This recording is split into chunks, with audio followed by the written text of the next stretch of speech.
Hello students, welcome to creative coaching classes. आज हम लोग देखने वाले हैं मैथमेटिक्स का न्यू चैप्टर पोलिनोमियल। आइए हम लोग देखते हैं पोलिनोमियल क्या है। पोलिनोमियल पोलिनोमियल जो है मेनली दो वर्ड से मिलकर बना है। क्या क्या? एक पॉली और दूसरा नोमियल। पॉली का अर्थ होता है मेनी। पॉली का अर्थ क्या होता है? मेनी। नोमियल्स का अर्थ होता है पार्ट्स या टर्म्स। मतलब जिसके बहुत सारे पार्ट्स हो, बहुत सारे टुकड़े हों वो या टर्म्स हो, उसे हम लोग क्या कह देंगे? पॉलिनोमियल कह देंगे। जैसे मान लेते हैं कोई हम एक एक्सप्रेशन लिखते हैं। जैसे हम मान लेते हैं 2x प्लस वाई माइनस 3। ये क्या लिख दिए? एक हम एक्सप्रेशन लिख दिए। एक्सप्रेशन लिख दिए। अगर इसमें देख रहे हैं कि पोलिनोमियल का अर्थ ही हम क्या समझे कि जिसका बहुत सारा पार्ट्स हो, मतलब बहुत सारा टुकड़ा हो या टर्म्स हो, उसी को हम लोग तो पोलिनोमियल कहते हैं। तो इसमें आइए देखते हैं। ये एक एक्सप्रेशन है। इसमें एक पार्ट यहाँ पे मिला 2x, एक पार्ट यहाँ पे मिला y और एक पार्ट यहाँ पे मिला 3। ये जो है पोलिनोमियल जो है ये कितने पार्ट्स का बना है? तो 3 पार्ट्स का बना है, 3 टर्म्स के बने हैं।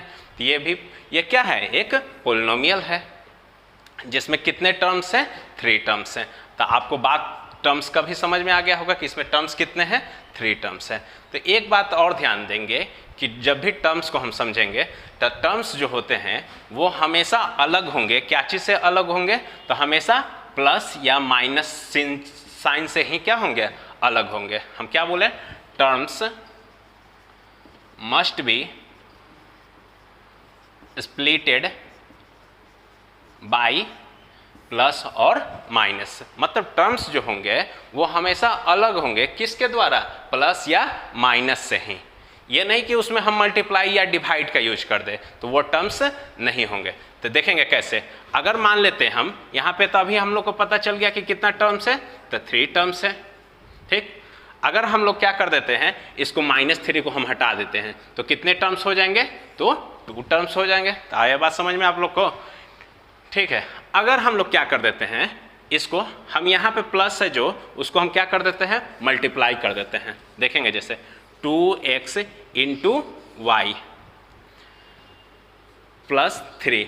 अब हम इसमें पूछ दें कि इसमें कितना टर्म्स हैं, तो आप लोग क्या बताइएगा? तो आप लोग बता दीजिएगा कि मान ले यहाँ पे 1 टर्म्स, 2 टर्म्स, 3 टर्म्स। तो ये 3 टर्म्स बोल दीजिएगा। नहीं, इसमें 3 टर्म्स नहीं है। इसमें कितने टर्म्स हैं? तो 2 टर्म्स ही। हम बताएं अभी कि टर्म्स जो होंगे किसके द्वारा अलग होंगे? या तो प्लस या तो माइनस। तो प्लस माइनस कहाँ है? एक यहाँ पे प्लस है तो प्लस एक पार्ट ये हुआ और एक पार्ट ये हुआ। तो इसमें कितना टर्म्स है? 2 टर्म्स है। तो आया बात समझ में? तो इसमें टर्म्स कितना है? तो 2 टर्म्स है। ठीक है। ये नहीं बोलेंगे कि हम यहाँ पे 2x है और y है, ये मल्टीप्लाई हो गया। तो मल्टीप्लाई से टर्म्स हम बताएं कि टर्म्स जो हैं वो मल्टीप्लाई या डिवाइड से अलग नहीं होते। किससे अलग होते हैं? प्लस या माइनस से अलग होते हैं। ठीक है। टर्म्स समझने के बाद अब हम लोग कांस्टेंट और वेरिएबल को समझेंगे कि कांस्टेंट किसको कहते हैं और वेरिएबल किसे कहते हैं। ठीक है। अब मान लेते हैं हम कोई एक एक्सप्रेशन दे दिए। ठीक है। तो इसमें हम पूछेंगे कि इसमें कांस्टेंट कौन सा है और वेरिएबल कौन सा है। तो देखिए 2 और 3 जो है क्या है? कांस्टेंट है। और x जो है क्या है? वेरिएबल है। तो कैसे? तो कांस्टेंट उसको कहते हैं जो जिसका वैल्यू कभी चेंज नहीं हो, जिसका वैल्यू कभी चेंज नहीं हो। 2 को आप यहाँ भी 2 ही पढ़ेंगे, विदेश में जाइएगा तो ही 2 ही पढ़ेंगे, 3 को आप दिल्ली में जाइएगा तो 3 ही पढ़ेंगे। तो इसका वैल्यू कहीं चेंज हो रहा है क्या? नहीं, इसका वैल्यू चेंज नहीं हो रहा है। लेकिन x का जो वैल्यू है ये क्या होते रहेगा? चेंज होते रहता है। कभी आप कोई क्वेश्चन सॉल्व कीजिएगा या कोई एक्सप्रेशन सॉल्व कीजिएगा तो x का वैल्यू कुछ आएगा, तो कभी अगला क्वेश्चन में कुछ आएगा, तो अगला क्वेश्चन में कुछ और अलग आएगा। ठीक है। तो मतलब जिसका वैल्यू चेंज हो जाए तो उसको हम लोग क्या बोलते हैं? वेरिएबल। और जिसका वैल्यू चेंज ना हो उसको हम लोग क्या बोल देंगे? कांस्टेंट। तो यहाँ पे 2 और 3 जो है क्या हैं? कांस्टेंट हैं। और वेरिएबल कौन है? तो x जो है क्या है? वेरिएबल है। ठीक है। आइए अब हम लोग देखते हैं कि पोलिनोमियल में क्या क्या टर्म्स क्या क्या होते हैं। A polynomial has terms constant, variable, positive degree and standard form. मतलब कोई भी पोलिनोमियल है, अगर वो पोलिनोमियल है तो उसके लिए क्या क्या होना जरूरी है, तो देखते हैं क्या होना जरूरी है। तो टर्म्स, उसमें टर्म्स हो सकते हैं।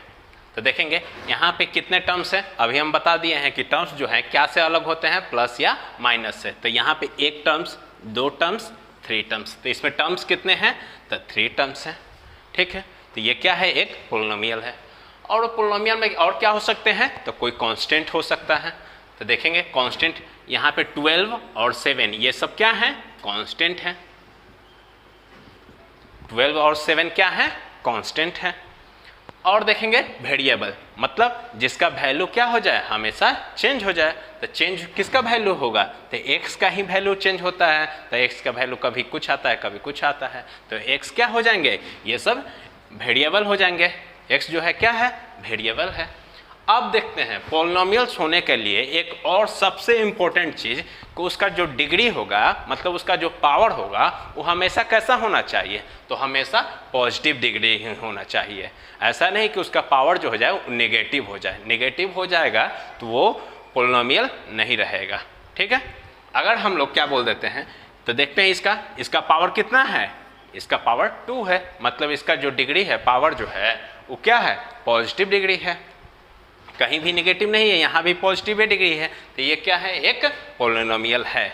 अगर इसका डिग्री जो है, पावर जो है, वो अगर नेगेटिव हो जाए तो क्या हो जाएगा, ये पोलिनोमियल नहीं रहेगा। अगर मान लेते हैं हम -2 कर देते हैं, तो क्या ये पोलिनोमियल रह जाएगा, नहीं, ये पोलिनोमियल नहीं रहेगा।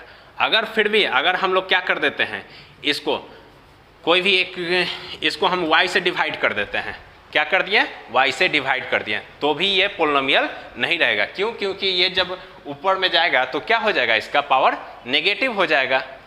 तो भी ये क्या रह जाएगा, ये एक, ये भी तब भी y से अगर डिवाइड होने के बाद ये क्या हो जाएगा, ये पोलिनोमियल नहीं रहेगा। ठीक है, तो मतलब यहाँ से हम लोग क्या सीखें कि इसका डिग्री क्या होना चाहिए, तो पॉजिटिव डिग्री होना चाहिए। और एक और चीज़ है लास्ट, क्या कि इसका फॉर्म जो होना चाहिए, कैसा फॉर्म में होना चाहिए, तो स्टैंडर्ड फॉर्म में होना चाहिए। मतलब कि इसका या तो पावर डिक्रीजिंग हो या तो पावर इंक्रीजिंग हो। तो देखेंगे यहाँ पे क्या है, तो यहाँ पे पावर क्या है, 2 है। यहाँ पे पावर कितना है, 1 है। यहाँ पे 0 है। मतलब ये पावर डिक्रीजिंग का केस है। तो स्टैंडर्ड फॉर्म में है, हम बोले कि स्टैंडर्ड फॉर्म होने के लिए या तो इंक्रीजिंग होना चाहिए तो पावर डिक्रीजिंग होना चाहिए। यहाँ पे क्या है, डिक्रीजिंग में है। ठीक है, तो ये भी क्या है, एक स्टैंडर्ड फॉर्म का पोलिनोमियल है। अब हम लोग देखेंगे क्लासिफिकेशंस ऑफ पोलिनोमियल, मतलब पोलिनोमियल के कितने पार्ट्स में बांटा जा सकता है। तो पोलिनोमियल को 2 पार्ट्स में बांटा जा सकता है। पहला कौन सा है, तो on the basis of terms के, मतलब टर्म्स के आधार पे। अभी हम लोग टर्म्स पढ़े थे। ठीक है, on the basis of degree. और दूसरा क्या है, तो डिग्री के आधार पर। डिग्री मतलब समझना है सिंपली, आप लोग समझे कि पावर, मतलब पावर के आधार पे। और किसके आधार पे, तो टर्म्स के आधार पे। ठीक ना, तो आइए हम लोग फर्स्ट देखते हैं on the basis of terms.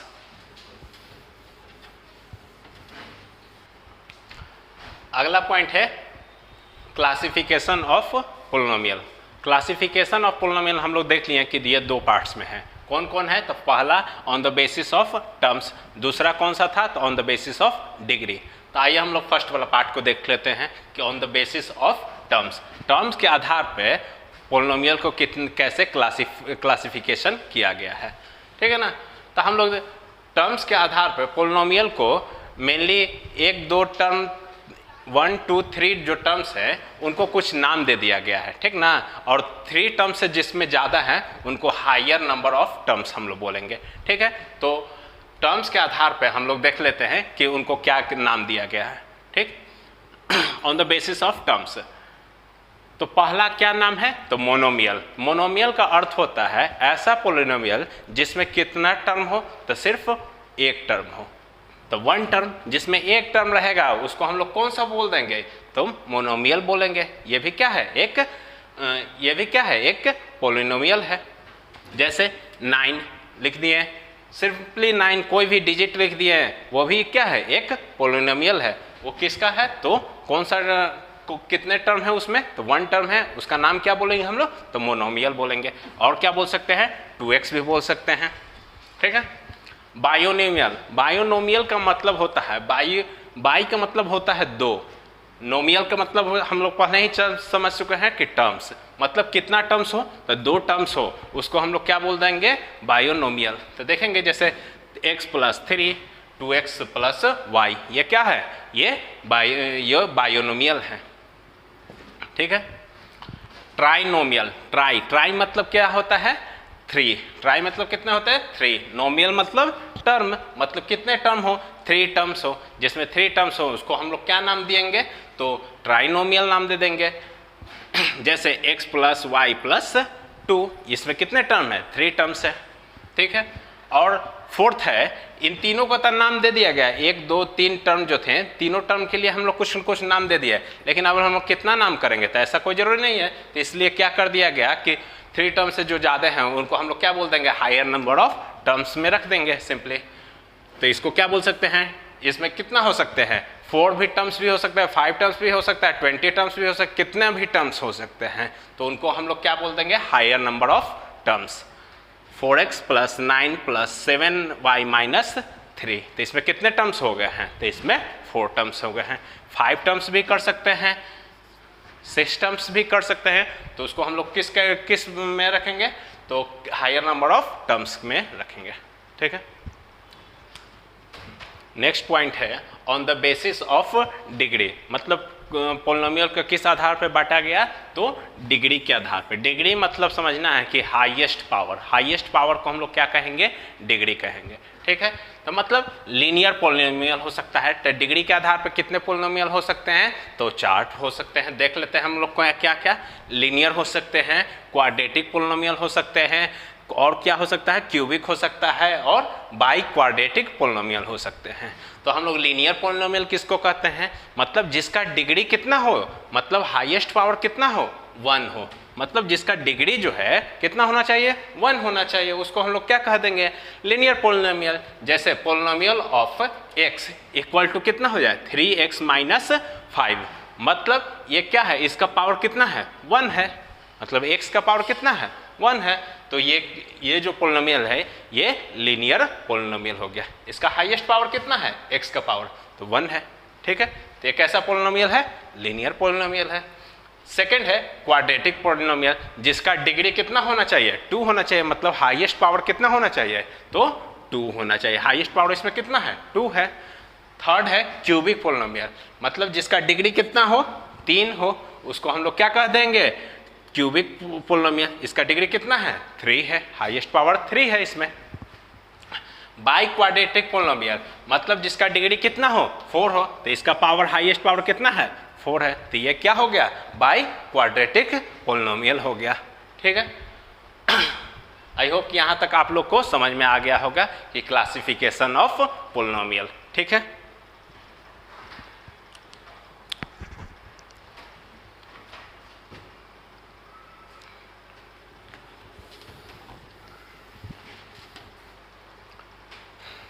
आइए नेक्स्ट पॉइंट है zeros of A polynomial. Zeros of A polynomial का अर्थ क्या है, मतलब इसका एक और नाम हम बोल सकते हैं रूट्स ऑफ अ पोलिनोमियल भी बोल सकते हैं, और क्या नाम बोल सकते हैं इसको, सॉल्यूशन ऑफ ए पोलिनोमियल। मतलब जीरोज की जगह अगर आपको रूट्स भी दिया रहे तो बात सेम है, अगर जीरोज की जगह क्या दिया रहे, सॉल्यूशन भी दिया रहे तो बात सेम ही है, ठीक ना। तो जीरोज ऑफ ए पोलिनोमियल हम लोग देखने वाले हैं। जीरोज ऑफ ए पोलिनोमियल का अर्थ क्या होता है, मतलब इसका अर्थ होता है कि अगर हम लोग कोई एक्सप्रेशन में या कोई पोलिनोमियल में हम लोग जो वेरिएबल है उसके जगह पे ऐसा वैल्यू रख दें जिससे क्या हो जाए, वो पोलिनोमियल खुद को जीरो कर ले, उसी को हम लोग क्या कहते हैं, जीरोज ऑफ ए पोलिनोमियल।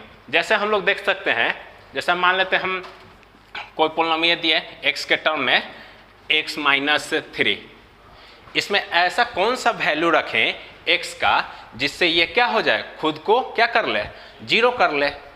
मतलब वेरिएबल के जगह ऐसा कौन सा वैल्यू रखें जिससे ये क्या हो जाए, ये जो पोलिनोमियल है x में ये क्या हो जाए, जीरो हो जाए। अगर हम यहाँ पे 1 रखेंगे x के जगह तो 1 - 3 कितना हो जाएगा, -2। ये तो जीरो नहीं हो रहा है, तो ये जीरोज नहीं है इसका। 2 रखते हैं तो 2 - 3 ये क्या हो जाएगा, -1, ये भी जीरोज नहीं है इसका।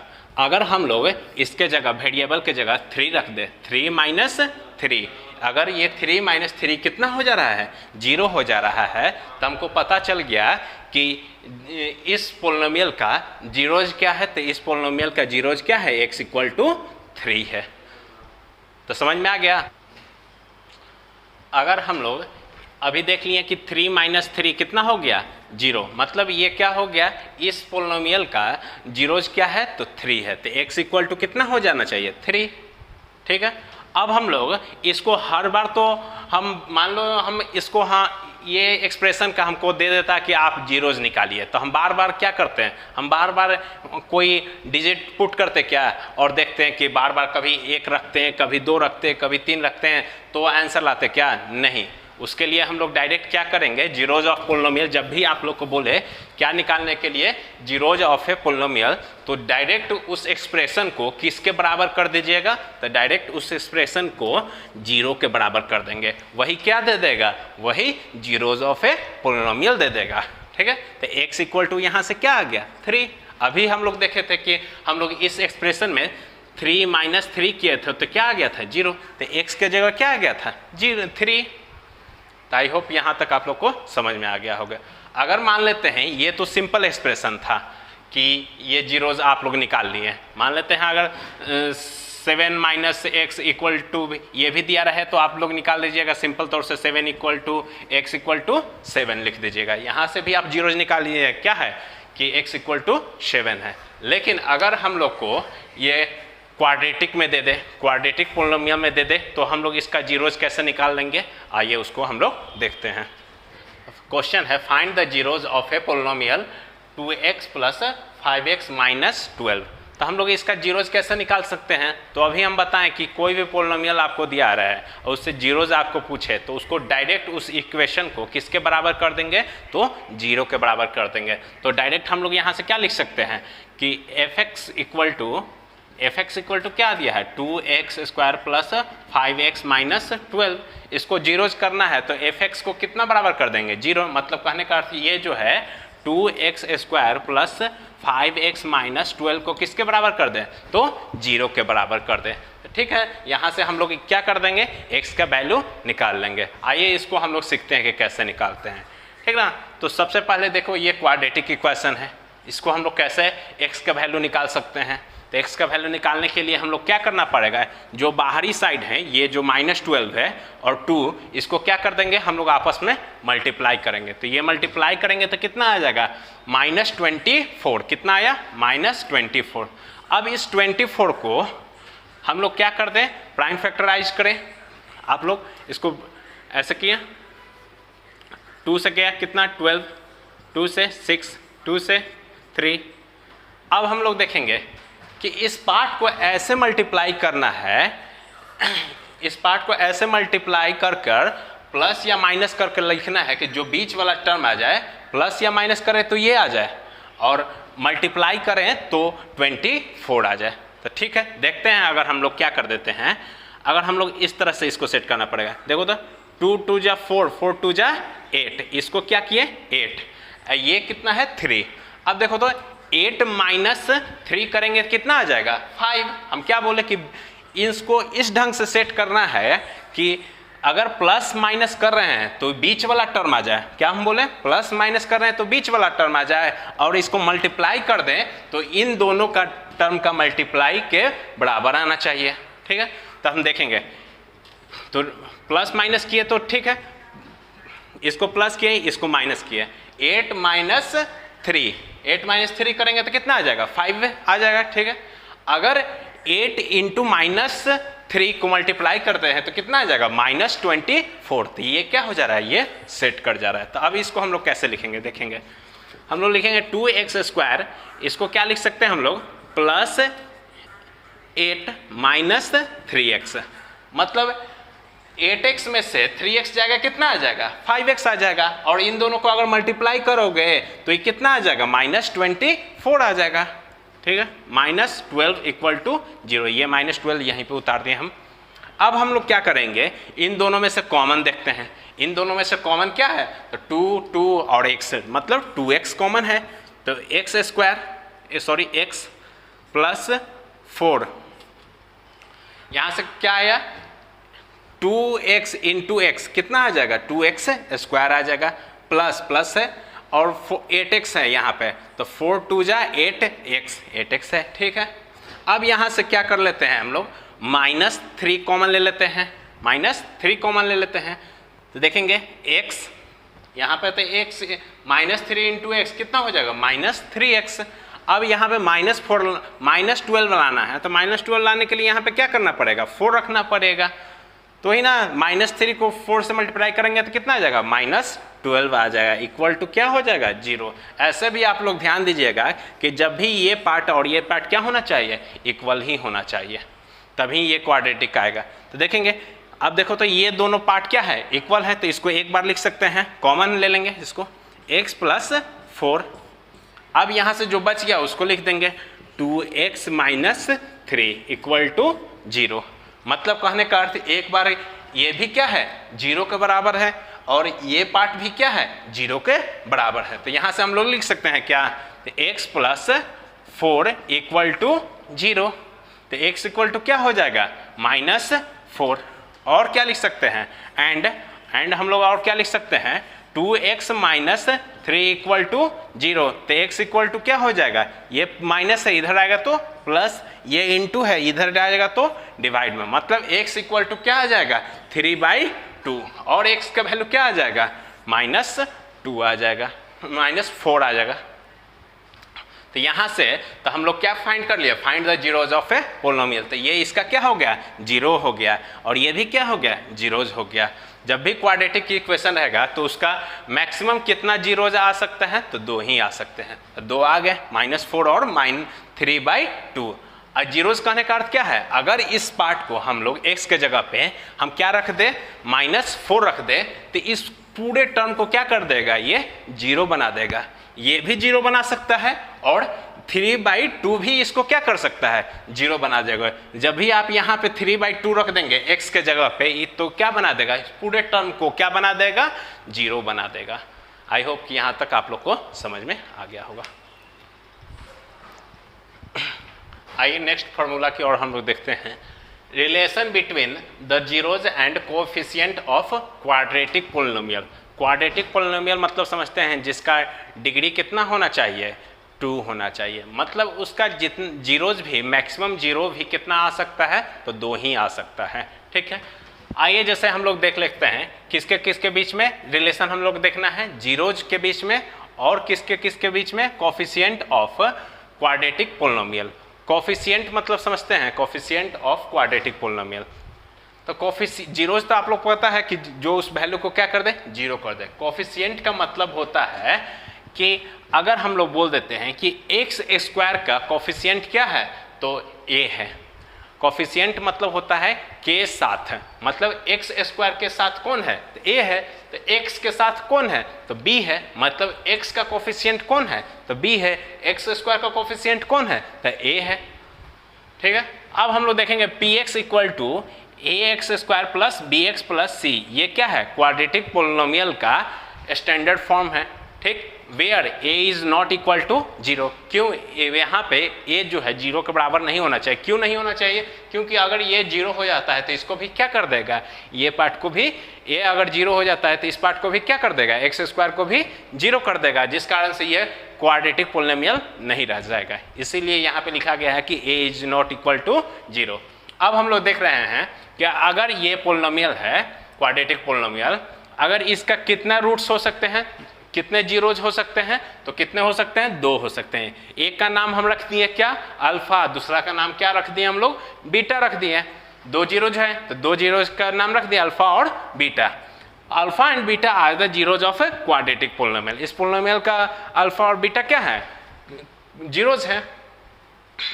ठीक है, अब देखते हैं देन अल्फा प्लस बीटा मतलब क्या है, मतलब sum of zeros, sum of zeros,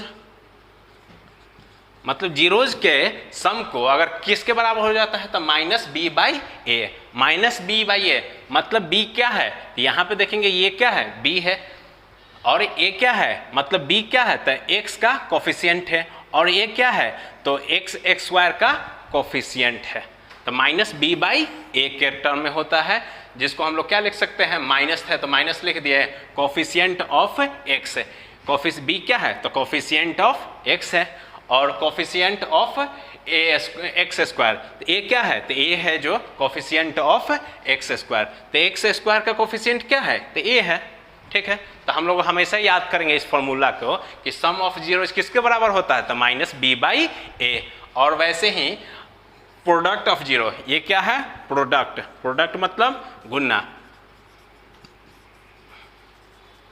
product of zeros मतलब जीरोज के गुन्ने को मल्टीप्लाई करना है, तो क्या आ जाता है वो c बाई ए के बराबर होता है। c क्या होता है तो कांस्टेंट टर्म, इसमें c क्या है कांस्टेंट टर्म है, तो c कांस्टेंट टर्म है, डिवाइड बाई ए क्या है coefficient of x square, x square का कोफिशिएंट क्या है ए है, तो प्रोडक्ट ऑफ जीरोज क्या होगा c by a, sum of zeros क्या हो जाएगा माइनस बी बाई ए। ये फॉर्मूला आप लोग को एकदम याद ही होना चाहिए।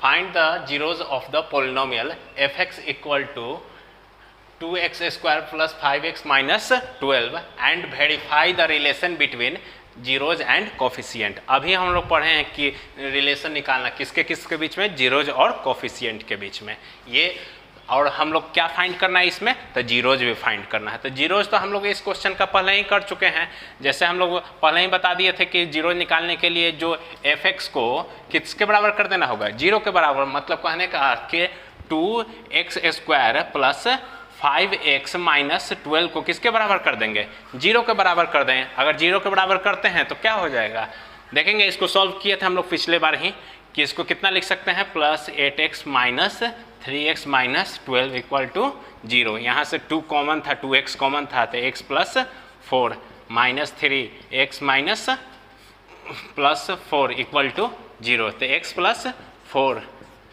2x minus 3 equal to zero, x equal to minus 4 और यहाँ से x इक्वल टू 3/2। यहाँ पे हम लोग बना दिए कि हम बता दिए हैं, इसको पहले ही समझा चुके हैं, ठीक ना।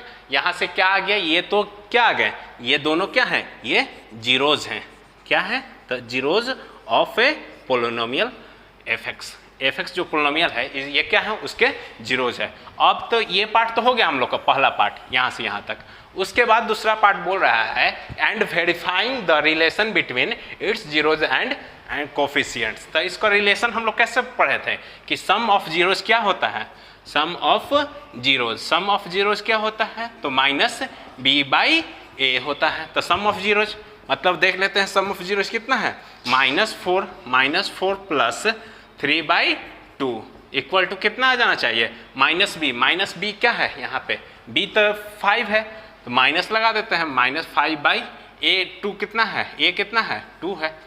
अगर ये -5/2 के बराबर आ जा रहा है तो क्या है मेरा जो जीरो आया है वो सही है।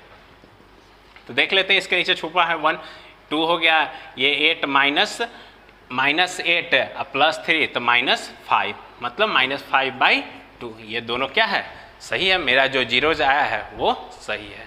अब एक और निकालते हैं हम लोग कि क्या निकालते हैं, अगेन हम लोग लिख देते हैं क्या निकाल रहे हैं कि प्रोडक्ट ऑफ जीरोज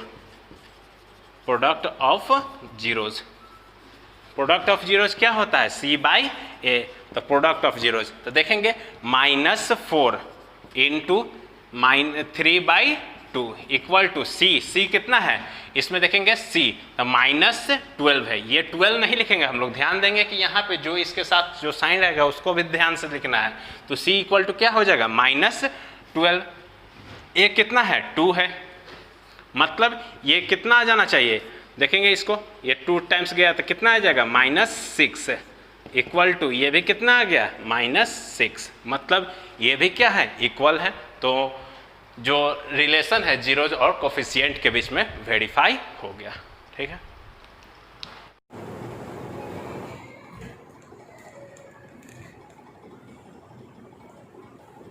आइए हम लोग नेक्स्ट क्वेश्चन देखते हैं। Find a quadratic polynomial the sum and product of whose zeros are -5 and 6 respectively, मतलब एक क्वाड्रेटिक पोलिनोमियल निकालना है, ठीक है, और उसका सम जो है एंड प्रोडक्ट ऑफ जीरोज का सम और प्रोडक्ट कितना दिया है तो सम दिया है -5 और प्रोडक्ट ऑफ जीरोस कितना दिया है, तो 6 दिया है। ठीक है, तो क्वाड्रेटिक पोलिनोमियल फाइंड आउट करना है। तो हम लोग पहले देख लेते हैं इसको सॉल्यूशन कैसे करते हैं। तो हम लोग क्या मान लेते हैं, लेट क्वाड्रेटिक पोलिनोमियल है तो इसमें कितने जीरोस होंगे, 2 जीरोस होंगे। Let alpha and beta are the zeros, लिख दो, are the zeros of a quadratic polynomial.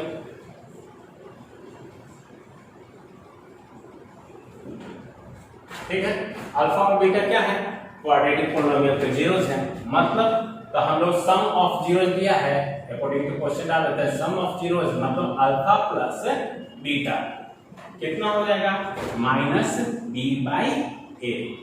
ठीक है, ये सम ऑफ जीरोस दिया कितना है, तो ये दिया है -5 के बराबर है। ठीक है ना, यहां से हम लोग निकाल सकते हैं क्या, ए और बी का वैल्यू निकाल सकते हैं।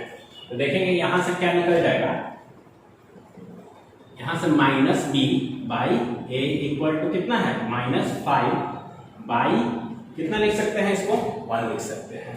मतलब b का वैल्यू कितना आ गया, b से b पहले तो कैंसिल आउट करा देते हैं। मतलब b का वैल्यू कितना आ गया, 5 आ गया, और a का वैल्यू कितना आ गया है, 1 आ गया है। यहां से लिख सकते हैं हम लोग कि b इक्वल टू कितना, 5 एंड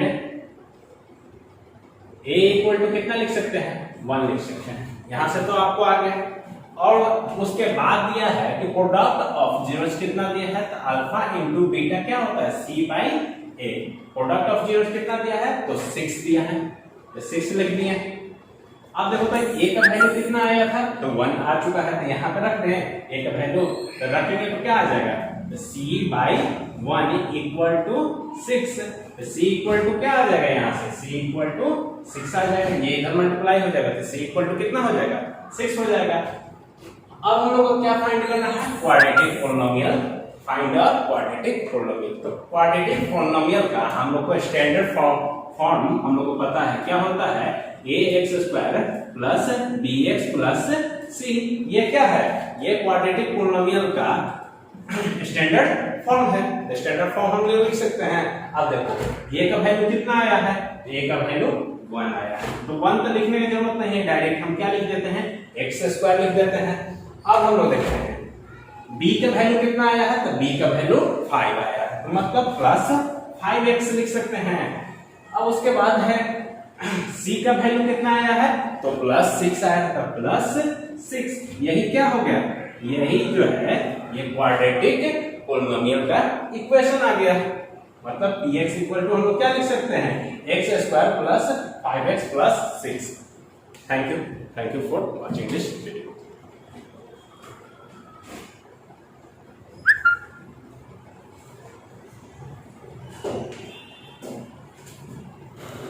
इसमें दिया गया होमवर्क बना लोगे।